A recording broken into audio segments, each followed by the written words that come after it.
تعرف ليه بيصوم المسلمين ال9 الأوائل من ذي الحجة؟ لأن كل يوم من الأيام دي في حدث مهم.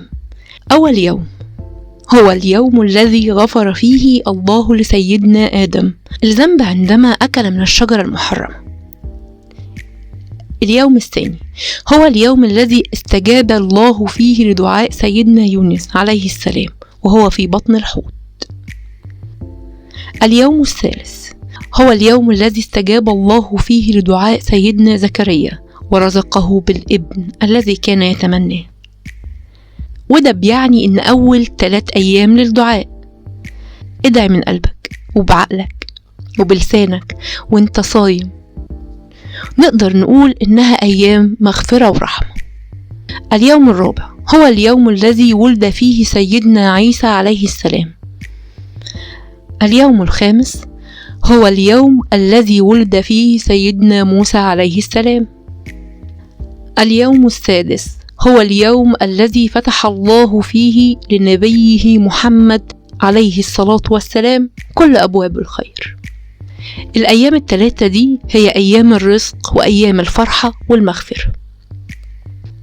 اليوم السابع هو اليوم الذي تغلق فيه أبواب جهنم فلا تفتح حتى تنتهي العشر.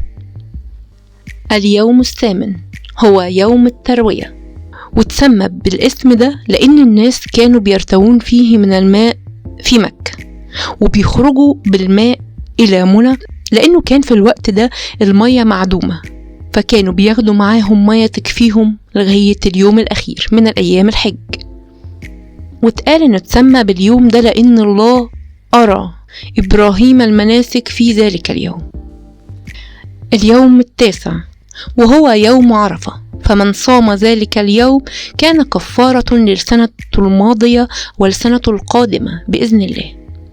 وهو اليوم الذي أنزل فيه الله تعالى اليوم أكملت لكم دينكم، صدق الله العظيم.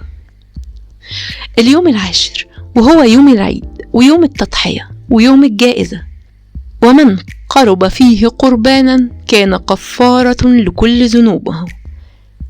وهيكون يوم بدايتك بعد انتهاء ال10 أيام.